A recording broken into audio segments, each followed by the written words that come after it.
dentro de uma igreja, é esse o sentimento a cada acampamento. Vários rebanhos dentro de um mesmo rebanho.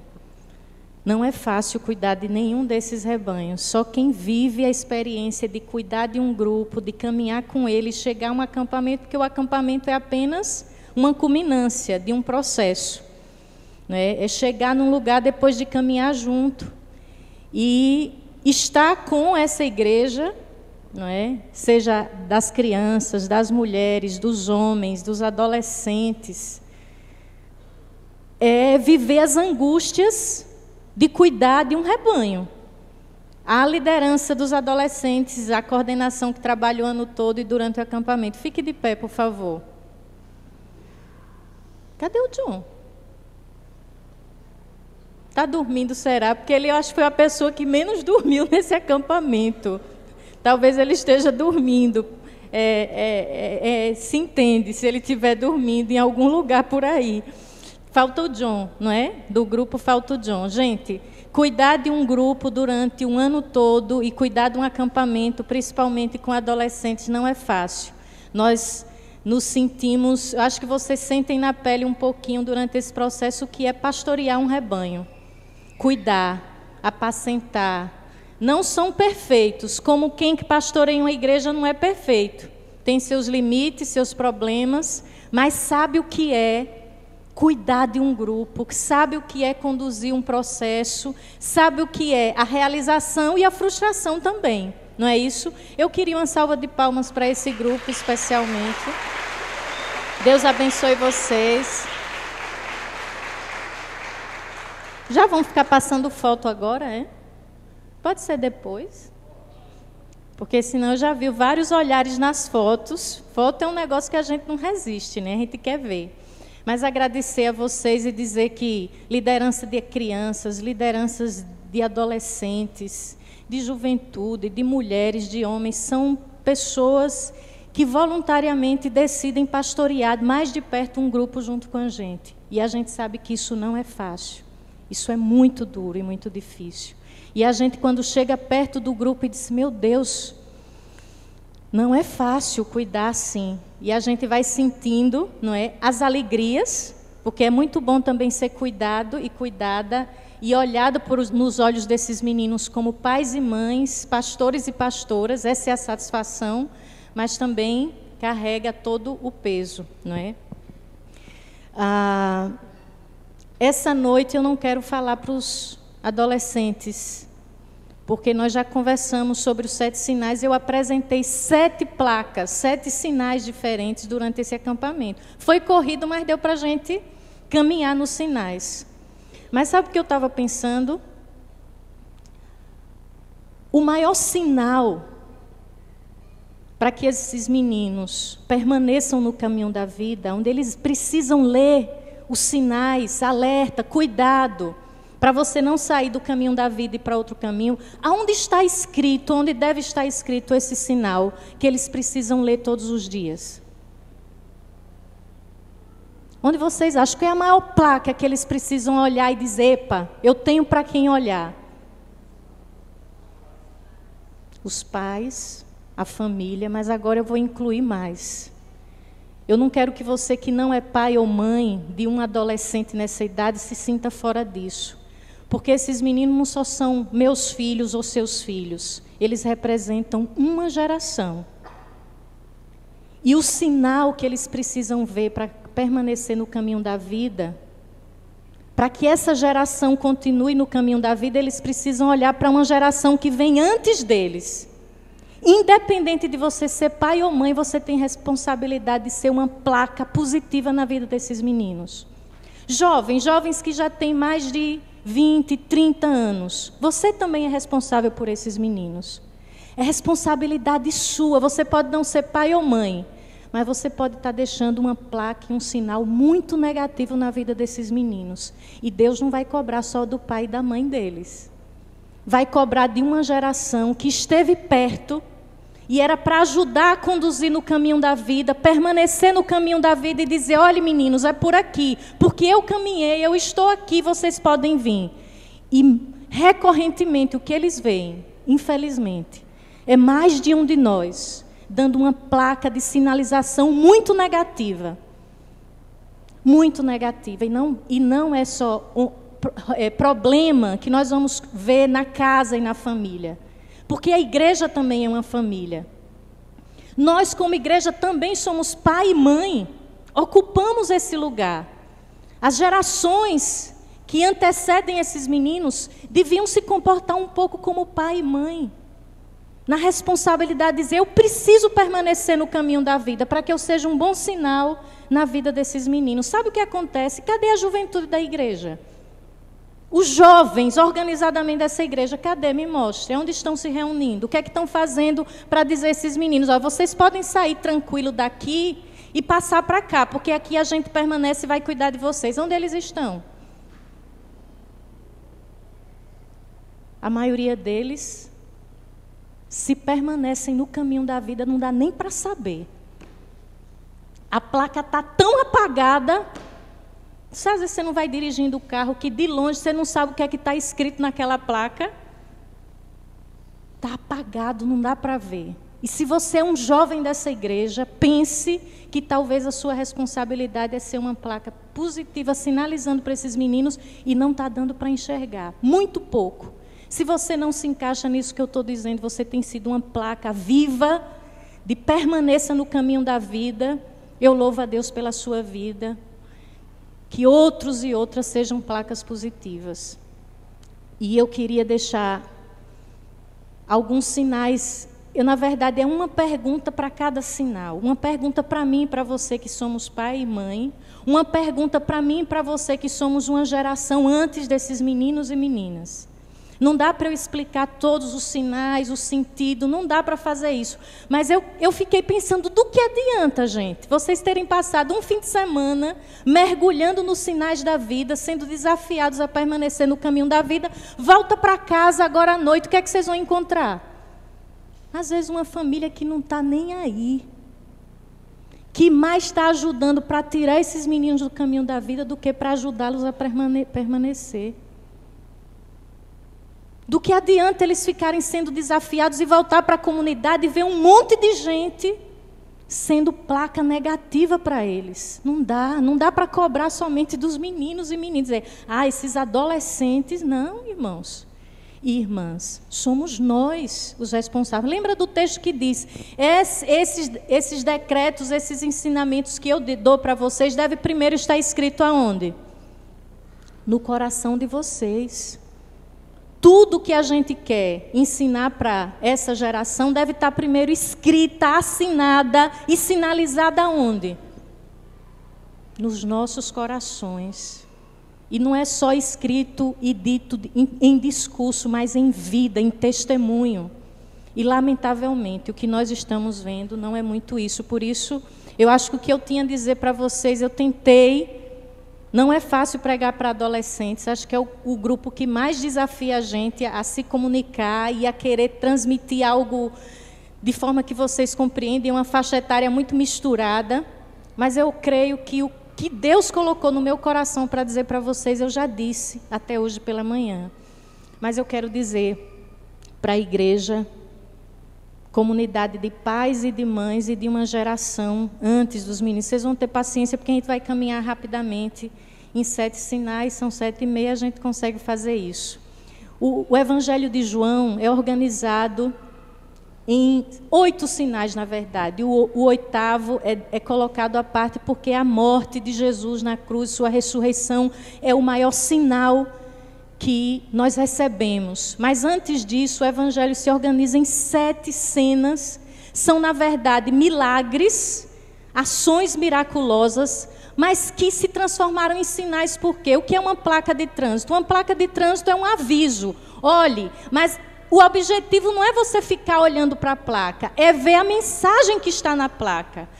A placa é só um símbolo para lhe remeter ao que ela quer lhe comunicar. Cuidado, tem uma curva sinuosa à direita. Não é para você ficar olhando para o sinal. Ou seja, cada milagre, se você ficar olhando o milagre como milagre, você não alcançou o sinal, a mensagem maior daquele fato, daquela ação. Então nós tentamos fazer um exercício de encontrar os sinais por trás de cada um desses milagres. Eu vou dizer o texto e fazer um resumo rápido. Nós não vamos conseguir ler os textos, mas eu vou dizer a história e vou lhe dizer o texto, porque se você quiser ler em casa, anote num papelzinho aí, que você pode ter na sua Bíblia, vá anotando os 7 textos que eu vou lhe dar e você pode conferir em casa. E quem está na escola bíblica está acompanhando isso muito de perto.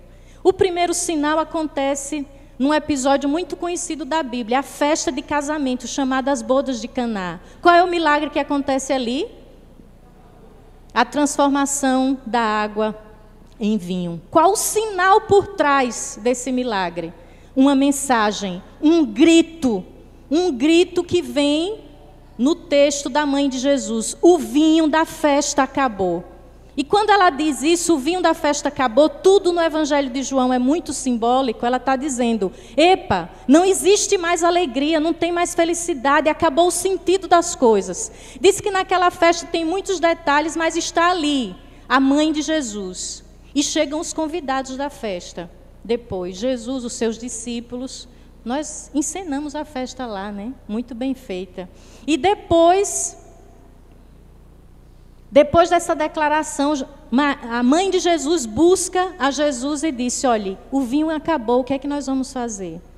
É sobre isso que nós conversamos, e conversamos muitas coisas do que isso significa. Por exemplo, os meninos. O que é que essa geração tem feito para que o prazer e a festa nunca acabem? Há uma ilusão muito grande. Por que é que a maioria desses meninos tem que ter uma balada todo fim de semana? Tem que ter...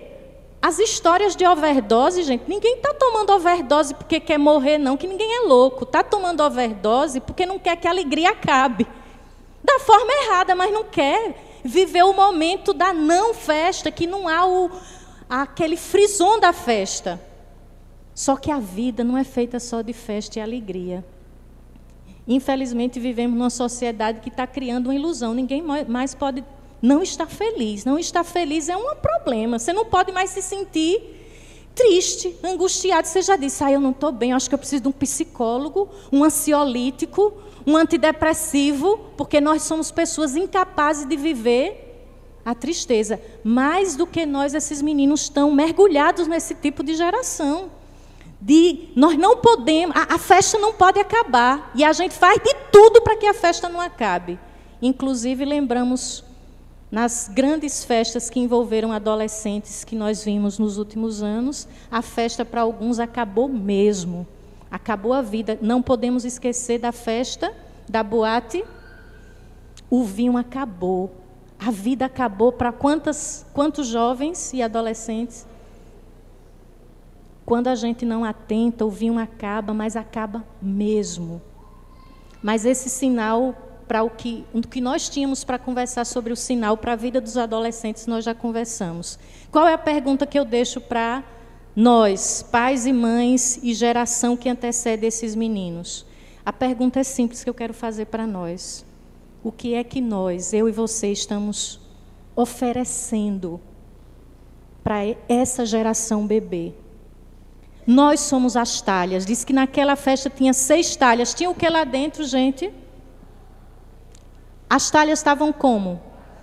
Vazias, completamente vazias, nem água tinha. Nós somos as talhas onde esses meninos vão procurar alguma coisa para beber. Nós somos. O que é que eles estão encontrando lá? Algumas talhas secas, completamente vazias. Algumas água, uma espiritualidade aguada. Não vai matar a sede desses meninos. Não há vinho novo nas nossas talhas. E se não há, é uma espiritualidade, às vezes, apenas de aparência. Nessa geração anterior, para quem eles olham, para os nossos pais e mães dentro de casa. O grito da mãe de Jesus, ela gritou como mãe, dizendo, meu filho, nos ajude, porque secou tudo. A religião que eles tinham não conseguiu manter o vinho novo da fé, da vida. Pense nessa pergunta. Se você atalha, o que é que tem dentro de você para esses meninos irem beber? Alguns têm buscado, gente. Alguns verdadeiramente têm buscado e têm encontrado a talha vazia. Nós seremos responsáveis por isso. Esse texto está em João 2, de 1 a 10, se você quiser ler em casa. O segundo sinal fala de um oficial do Império Romano que o seu filho ficou doente para morrer. E ele agora tem que procurar a solução. Ele achava que podia tudo. Aldo, ele era não é um oficial da polícia. O oficial da polícia é um camarada que acha que tem poder, né? Mas ele era um alto oficial do Império Romano. Nós começamos a palestra lá ouvindo o doutor... Como é o nome dele? Urânio. Ele chorou, na verdade, foi no começo. Não foi nem no final da palestra. Ele começou a falar olhando para os meninos e começou a chorar. E ele disse, por quê? E ele começou dizendo, eu sou um cirurgião. E eu fui um homem preparado para lidar com coisa concreta. Está aqui um problema nessa criatura aqui. E eu, cirurgião, vou abrir você, vou resolver, vou... Ele disse isso. Eu estava acostumada a lidar com isso. De repente me vejo numa situação que nada do que eu sabia, eu conhecia, fazia sentido para salvar o meu filho. Ele usou uma palavra lá bonita, que eu não entendo, foi outra palavra, mas eu disse assim, eu nunca lidei com abstrato, isso mudou a minha vida toda, inclusive a percepção da fé de Deus, porque eu achei que nunca precisava disso, porque eu era um cirurgião, um cara da ciência, mas para salvar a vida do meu filho não adiantou nada. 10 anos, não foi? Mais de 10 anos lutando com o filho nas drogas. Então, o segundo sinal teve que ser aí, né? Não precisei nem pregar mais quase. Porque o filho do oficial, essa história, ele achava que podia tudo, mas quando o filho adoeceu, ele não tinha o que fazer com o grande poder que ele tinha. E desceu de Jerusalém, que era o lugar dos poderosos, para o lugar onde tinha uma ralé morando, e um tal de Jesus que ninguém sabia quem era, para ver se salvava a vida do filho dele. Não dá para dizer tudo sobre esse sinal, mas eu quero lhe deixar uma pergunta aí também. Nossos filhos e filhas estão morrendo. Quando é que você vai se sentir como o pai do menino, como oficial? Como é que você vai se sentir como o doutor Urânio, de dizer, a morte desse menino e dessa menina tem a ver comigo? Será que tem que ser um filho seu para você finalmente sair do lugar que você está para ir procurar soluções? Ele agora montou um projeto que cuida de pessoas em situação, jovens em situação de dependência química. Está investindo, e tem várias histórias assim, não é, Eliane? No Amor Exigente. Porque são homens e mulheres que viviam bem nos seus lugares de vida, bem confortáveis, médicos, pessoas de postos importantes na vida, que não tem tempo a perder com cuidado familiar, espiritualidade, atenção para filho. A gente não tem tempo para... A gente está cuidando da nossa vida, e quando você vê um filho, meu filho está morrendo, aí finalmente eu entendo que o dinheiro não é tudo, que o poder não é tudo, que eu preciso agora, o que eu preciso é de um Deus que me dê algum sinal do que fazer para salvar a vida do filho. Quantos meninos e meninas mais vão morrer para que possamos sair do nosso lugar em busca de cura para uma geração? Não é cura para o seu filho. Não é quando as drogas bater na porta do seu filho, de um sobrinho, de um primo. São milhares de meninos e meninas morrendo todo dia. Isso não lhe constrange. Isso parece que não é você. Sabe por que você se acha intocável? Meus filhos são intocáveis. Nunca vai ser com um deles. Lembra o que o doutor Urânio disse? 4 anos para ele aceitar que o filho dele tinha envolvimento com drogas. Para ele dizia, não, na minha casa não. Não, meu filho viu maconha dentro de casa e disse, não, mas ele usa e deixa de usar quando quer. É uma besteira. Os amigos dizendo, o seu filho, não, meu filho não. Talvez como você esteja pensando, pastor, isso não tem nada a ver comigo, meu filho não. Talvez seu filho não, talvez você. Porque problema de droga não atinge só adolescente, não. Adolescente, a classe médica está viciada em droga, sabiam disso? O alto índice de médicos viciados em drogas e no álcool? É ou não é, Eliane? Não tem estatística? Profissionais, adultos, pessoas adultas. Mas quando é que você vai se sentir como o pai? Deus se sente como pai de todos nós. Por isso que ele saiu da grandeza dele e mandou o filho vir como gente para cuidar de nós. A gente devia se sentir como pai e mãe, não só dos nossos filhos, como uma geração que deve cuidar da outra.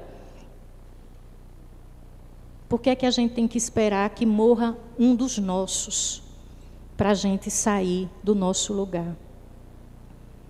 Terceiro sinal, 38 anos, um homem esperando um milagre acontecer. À espera do milagre. Tem um filme com esse título, 38 anos.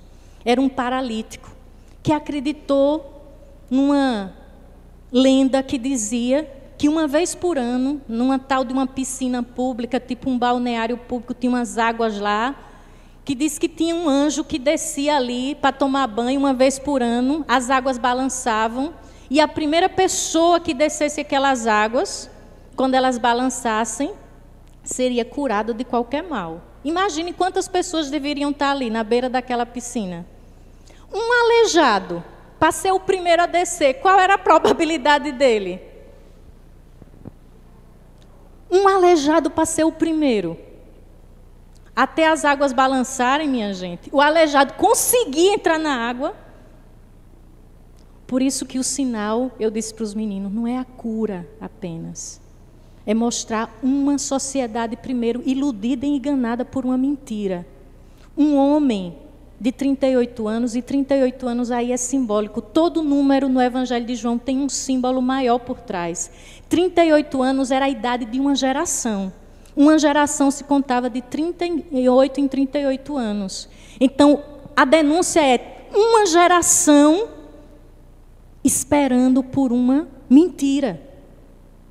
E uma geração também solitária e sozinha, sem solidariedade. Porque ninguém ajudou aquele homem a descer, porque ele não tinha condições de descer sozinho. E esperar mais 38 anos se ele vivesse. Porque aleijado, como é que ele ia conseguir descer? Sem que alguém ajudasse. Mas quem é que queria deixar de ser o primeiro para ajudar ele a ser o primeiro? Esses meninos enfrentam muito isso na geração deles. Todo mundo quer ser o primeiro. Ninguém está preocupado quem fica no final da fila, quem não consegue chegar, quem não consegue descer, quem não consegue conquistar. Sabe o maior medo de alguns desses meninos? Não passar no tal do Enem agora. E ainda não ser o primeiro, porque o pai quer se orgulhar. Meu filho foi o primeiro. E somos nós que estamos jogando esses meninos na beira dessa piscina enganosa que ilude e que faz uma geração ficar esperando e ao redor da coisa errada.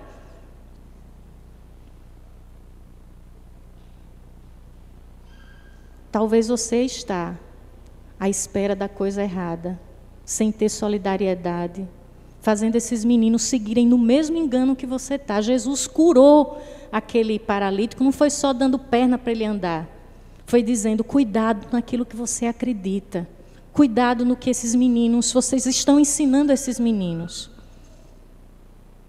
Seja o primeiro, não se importe com ninguém.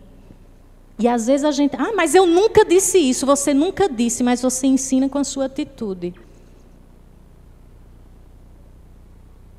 O que é que a gente tem ensinado para eles de solidariedade humana? Cada um quer ser o primeiro. Lute para ser o primeiro. Você fica infeliz quando você não é o primeiro. Você se entristece quando alguém foi primeiro do que você, chegou primeiro do que você. Isso também é ensinar.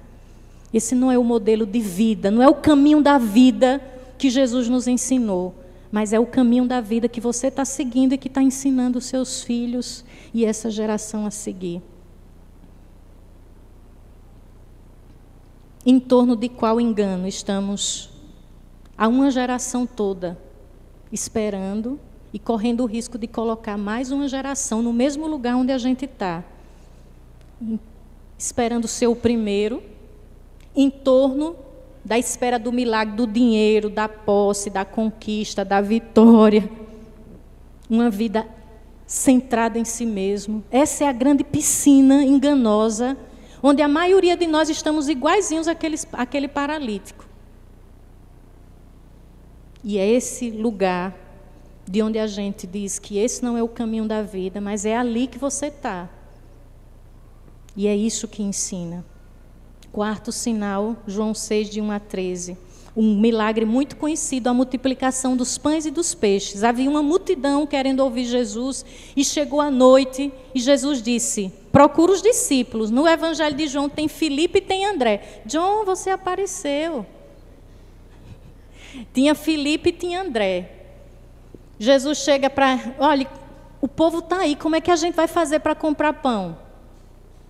Filipe diz assim: mas nem 200 denários daria para a gente comprar pão, para cada um pegar um pedacinho. Está ficando louco, Jesus. Que história de dar pão para esse povo? 200 denários não daria. Aí vai para André. E aí, André? Tem um menino aqui com 5 pães e 2 peixes, mas não dá. Aí Jesus pega do menino, da mão do menino, os pães e os peixes, manda todo mundo sentar, distribui e o milagre acontece. O que é isso? É simplesmente milagre, é o milagre da multiplicação tão conhecido. E que sinal tem aí? O sinal que nós pensamos em algumas coisas, primeiro é que na mão desses meninos tem pão para alimentar uma multidão. Eles são meninos e meninas, e eu creio que o pão da vida que eles vão receber hoje, se acolherem a Jesus como pão da vida, esse pão que tiver na vida deles vai alimentar uma multidão. Mas a outra realidade agora para nós aqui é que a maioria de nós tem sido para esses meninos André e Filipe o modelo do antidiscípulo, André e Filipe. Jesus, diz lá o texto que Jesus fez a pergunta para eles para testá-los. E eles não passaram no teste. Talvez você também não passe, eu também não passe. Cada vez que a gente precisa ter uma visão, não a visão tacanha, capitalista, econômica, que nos prende, e poder dizer, esses meninos verem milagres e dizer: vai dar sim, meu filho, vamos distribuir, vamos fazer isso. E poder ver gestos concretos na nossa vida sobre isso. Nós somos mais Filipes e André dizendo: não vai dar. Não vai dar. Você dá esse testemunho na igreja, quantas vezes esses meninos querem ver visão de partilha, de solidariedade, de dizer: eu vou tirar do meu bolso, nós vamos fazer para ajudar alguém. Às vezes eles veem você reclamando. Tem que dizer, tem que dar alguma coisa para alguém de novo, desse jeito. Somos Filipe e André na vida desses meninos. Ainda bem que tem Jesus na vida de vocês, viu? Jesus salva a história. Mas a maioria de nós tem sido muito mais Filipe e André. Que Deus tenha misericórdia de nós. Quinto sinal, João 6, 16 a 21. Um texto também muito conhecido. Jesus está num barco, os discípulos estão num barco e a tempestade chega. O barquinho é pequeno, gente, não é um barco grande, é um barco pequeno, porque eles são pobres, pescadores, andam em pequenos barcos. E diz que houve uma tempestade e o barco balançou, e Jesus vem e acalma a tempestade. Mas que milagre é esse? Isso é um milagre? Sim, mostra o poder de Jesus sobre a natureza. Mas que sinal por trás desse milagre? E aí eu tive que explicar para eles que esse sinal talvez fosse uma mensagem mais para a igreja, as pequenas igrejas daquela época, que estão se sentindo como se estivesse num barquinho, muito pequeno e frágil. E as agitações é a perseguição que a igreja sofre, o poder do império querendo destruir, o judaísmo oficial querendo destruir os seguidores de Jesus. E eles estão quase desistindo. E Jesus chega e diz: não tenham medo, não saiam do barco. E eu disse para eles que permanecer na fé, na idade deles, é como se entrasse num barquinho desse. Todo frágil e inseguro. Tudo ao redor manda você pular desse barco. Barco careta. Nem se usa mais essa palavra, careta, né? Um barco desse tem nem graça. E aí nós lembramos alguns barcos né? O barco das poderosas, das meninas poderosas, atrai muitas dessas meninas. Eu quero ser a poderosa da escola, ou a poderosa do meu grupo. Como é que eu vou ficar sendo a crente nesse contexto? Os meninos, qual foi o barco? Estão com vergonha de dizer? Hã? Não, teve outro. John se lembra. Qual foi, John? O barco do Wesley Safadão. Você tem que dar uma de Wesley Safadão para ser o cara. Esse barco, quem está nesse barco está na galera, tá? E quantas vezes eles se sentem com medo e dizendo, eu vou sair daqui, porque aqui eu vou enfrentar uma coisa que nenhum desses meninos gosta de enfrentar. Que eles disseram que tem medo de ficar só. É muito ruim se sentir só. É muito ruim se sentir excluído nessa idade. Se sentir discriminado, porque simplesmente você pensa diferente, porque você é diferente. E aí por isso que tem que ter todo o grupinho igual. Eles já entenderam essa mensagem, mas qual é para nós? O sinal diz o que para a gente? Como é que a gente vai dizer para eles? Permaneçam no caminho da vida. Não tenham medo, fique nesse barquinho. Independente da tempestade. Se nós já pulamos fora desse barco há muito tempo. E não adianta dizer, mas pastor, eu estou na igreja. Você está na igreja, mas do barquinho frágil da fé você já pulou há muito tempo. Tanto é que a sua vida é acreditar no seu trabalho, no seu dinheiro, no que você faz, no que você é. Você não admite mais, não está também dentro da sua geração, sendo aquele que compete com a sua geração. Seu barquinho também você já saiu. Você está no, eu não sei o barcão dos adultos. Quais seriam dos adultos o barcão? Porque dos meninos, das poderosas, do Wesley Safadão. E o barcão que atrai a gente? Os pais e as mães. Que a gente salta fora logo do barquinho frágil da nossa fé, porque tem um barco mais interessante ali do lado. E a gente não quer cumprir o nosso papel de permanecer no barquinho frágil, simplesmente para ser um sinal para esses meninos, dizendo, permaneçam, não tenham medo, eu fiquei. A maioria deles sabem ler sinais. Esses meninos são espertíssimos. Não adianta o discurso, eles leem sinais. E os sinais da nossa vida falam mais alto do que o que a gente diz, ou tenta disfarçar que é. Permanecer nesse barquinho frágil da fé, resistir às ondas, é uma mensagem que eles precisam receber. Sexto sinal é o capítulo todo de João 9, e narra a história de uma cura. Mas não é uma cura qualquer, é a cura de um cego de nascença, de nascimento. Isso é um fato extraordinário. Não acontecia isso. E tinha ainda outra coisa, os religiosos da época diziam que isso jamais ia acontecer. Porque um cego de nascença, ele nasceu assim por quê? Porque Deus quis e o amaldiçoou para ser assim. Era isso que os religiosos ensinavam. E para reverter uma cegueira de nascença, só quem poderia fazer isso? Deus.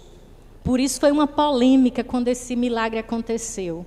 Porque Jesus se declarou Deus na hora que ele curou uma cegueira de nascença. Tem muitos detalhes interessantíssimos nesse texto, nesse sinal. Infelizmente não dá para a gente conversar tudo. Mas nós falamos de cegueiras. A cegueira curada nesse texto não foi só do cego, mas a cegueira que viviam os religiosos daquela época, passando a imagem de um Deus que eles nem conheciam. Uma imagem distorcida de um Deus mau e cruel que condena uma criança no nascimento para ela nascer cega. Que Deus é esse? A cegueira religiosa que passou para uma geração inteira essa mentira, esse olhar distorcido. Então não eram os olhos só dos cegos que precisavam ser abertos, mas os olhos de uma geração inteira. E a minha pergunta para nós, pais e mães, e essa geração que deve ser sinal para os meninos e meninas aqui, é quais são as nossas próprias cegueiras. E que esses meninos já estão nascendo cegos de nascença. existe cegueira de nascença, existe herança de cegueira. Se herdar a cegueira, vocês acreditam nisso? Que esses meninos podem estar herdando as nossas cegueiras? Cegueira que é da nossa vida e que a gente passa para a vida deles. Uma família, um relacionamento conjugal que sofre de cegueira, passa cegueira para as relações que esses meninos vão ter. A visão de homem, de mulher, a visão de família, a visão de Deus, a visão da fé, a visão da igreja. Se você é cego e vê essas coisas distorcidas, esses meninos também vão ver assim. Se nós queremos uma geração que enxergue melhor a vida, que sejam curados da cegueira que já vê no mundo, que passa imagens totalmente distorcidas para eles do que é ser feliz, do que é amar, do que é ser gente, do que é ser homem, do que é ser mulher, do que é ser família. Eles já recebem um monte de herança, de olhares e cegueiras que vêm de fora. Mas o pior, o que influencia mais é a cegueira que vem de dentro de casa. Olhares que só veem mal em tudo. Um pai e uma mãe que só vê coisa ruim em tudo. Passa para a vida dos meninos. Sua imagem de Deus passa para a vida desses meninos. Sua imagem da igreja passa para a vida desses meninos. Então, quem é que precisa ser curado primeiro da cegueira? Nós mesmos precisamos ser curados das nossas cegueiras. E, finalmente, João 11, 1-46, é o 7º sinal. É aquele texto também conhecido onde Jesus cura o seu grande e melhor amigo Lázaro. Eu quero destacar essas duas frases. Eu disse para eles, não vou me concentrar no milagre. Isso é a única coisa que o texto acaba sendo olhado, porque Jesus curou, ressuscitou a Lázaro. O mais importante não foi isso. O mais importante é que esse é o famoso texto que diz que Jesus chorou. E ele recebeu a seguinte notícia: aquele que tu amas está doente. Aquele seu amigo que você ama está doente. E ele não pôde ir naquela hora. Ele foi depois, já chegou lá, Lázaro estava morto já no 4º dia de morto, já fedendo. E ele chorou quando viu aquela cena. Eu acho que ele sentiu o mau cheiro. Talvez Jesus teve até medo. Será que vai dar tempo de fazer alguma coisa? E começou a chorar. E quem estava ao redor dele diz assim... Quando viu Jesus chorando, disse, vejam como ele o amava. O milagre, o sinal aqui, gente, tem a ver com chorar por quem se ama. O que ressuscita a gente é amor. Jesus ressuscitou quantas pessoas na Bíblia? Quantas? Quantas histórias de ressurreição tem na Bíblia toda, gente? No Evangelho. O filho da viúva de Naim e Lázaro. 2 ressurreições. Eu digo, a minha interpretação da filha, da cura do menino, filho da viúva, não foi por amor ao filho que ele nem conhecia, foi por amor àquela viúva.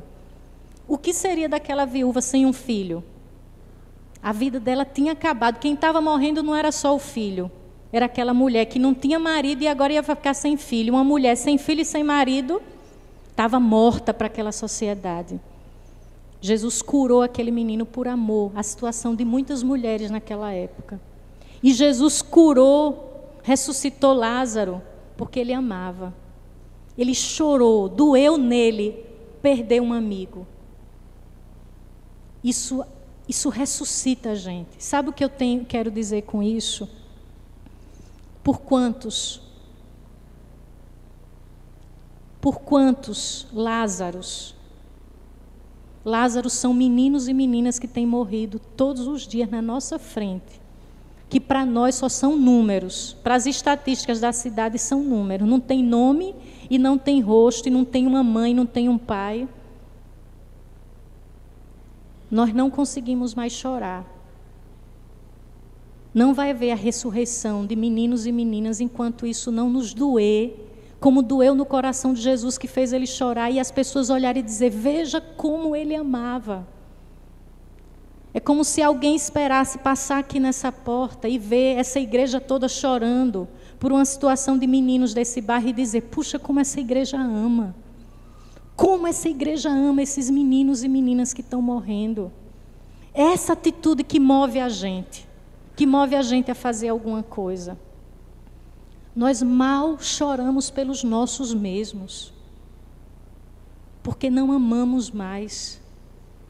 Ficamos insensíveis, nos acostumamos com a desgraça que é a nossa cidade para essa geração, para essa juventude. Nós fizemos um exercício de lembrar nomes de meninos e meninas que já estiveram conosco, e alguns, lembramos um que hoje é um dos mais perigosos, envolvidos com tráfico, assalto, e que atua nesse bairro, e já esteve num acampamento nosso. A pergunta é: quantas vezes a gente já chorou por esse menino? Quantos de nós choramos por esse menino? Alguns dos nossos hoje estão envolvidos em drogas, em um estágio bem profundo. Se ele não tem uma família para chorar por ele, nós como igreja não temos sido família para chorar com eles e por eles também. Nosso papel não é só pregar o evangelho, irmãos. Nosso papel é chorar e sentir e dizer como nós amamos. E se nós amamos esses meninos, não basta ficar com discurso, eles têm que ver em nós o amor. O amor que move, que ressuscita. Alguns que já se sentem mortos. E às vezes a gente olha e acaba de matar e dizer: esse aí não tem mais jeito. Às vezes o olhar nosso para alguns meninos e meninas que estão fora do caminho da vida, já trilhando o caminho da morte, é dizer: deixa aí, esse aí não presta mesmo. Sabia que ia dar nisso. O menino já fedendo, todo enfaixado. A menina que entrou numa relação desgraçada, engravidou antes da hora, está vivendo uma vida desgraçada, e a gente diz: olha o que ela procurou. Nós somos muito mais gente que julga e que condena do que gente que ama e que dá a vida. Essa é a grande diferença do nosso Jesus. Ele nem condenou, nem julgou, ele amou, chorou e deu a vida. Esse é o papel nosso como igreja, como pai, como família, como uma geração que tem responsabilidade com a outra. Essas placas têm que estar escritas primeiro em nós, para que faça alguma diferença na vida desses meninos. Se eles não lerem essas mensagens escritas em nós, não vai ser um acampamento. A gente tenta ajudar, e eu creio, como o pastor falou, que algumas sementes hão de germinar. Mas, com certeza, se nós, como famílias e uma geração inteira, estivéssemos mais ligadas, se liga nos sinais, essa mensagem não é só para eles, se liga nos sinais para a gente também. Eles são um sinal para a gente. E se nós não lermos esses sinais, haveremos de chorar ainda por muitos e muitas. Que o Senhor nos abençoe. Baixe a sua cabeça e vamos orar. Deus,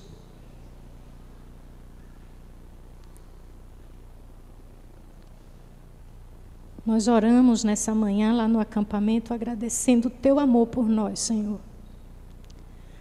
O Senhor não só chorou por todos nós. Diz que o Senhor estava lá no alto, ouviu o clamor, o choro, o sofrimento do povo e desceu. E veio como servo, como homem, passar por todas as dores, por amor a nós. Derramar seu próprio sangue, sofrer humilhação. Se esse exemplo, ó Deus, não for capaz de nos mover, para que nós possamos também em amor ser exemplo para esses meninos e meninas, ó Deus, o que mais vai nos mover? Se fomos alvos desse amor, Precisamos, ó Deus, ser exemplo de amor para esses meninos.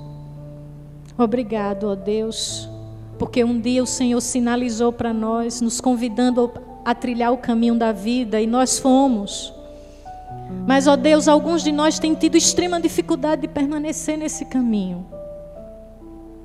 Tem misericórdia de nós, dessa geração, de pais, de mães, de jovens que não sabem o que fazer, que estão cegos, paralisados, que estão mortos, que estão vazios como talhas vazias.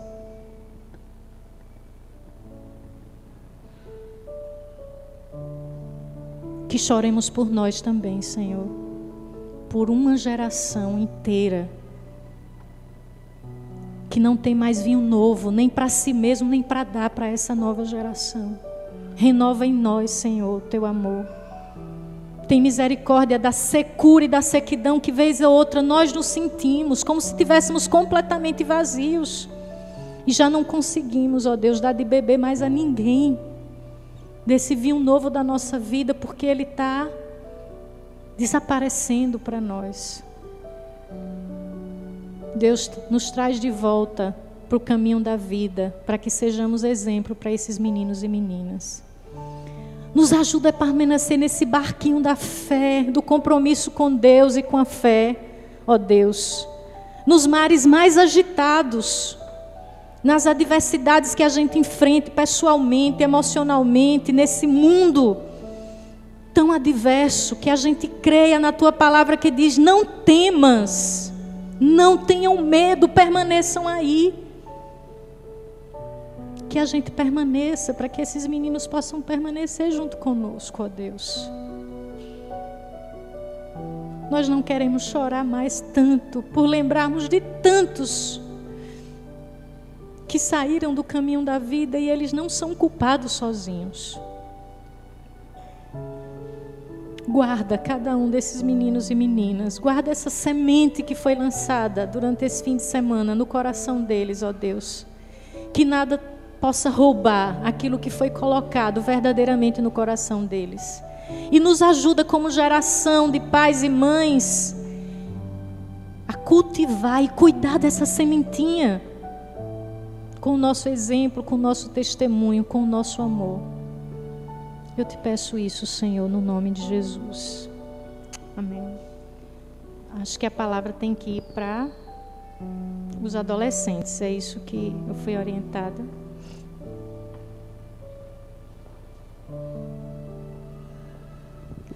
Queria chamar todos os adolescentes aqui para cima, que estavam no Campeco.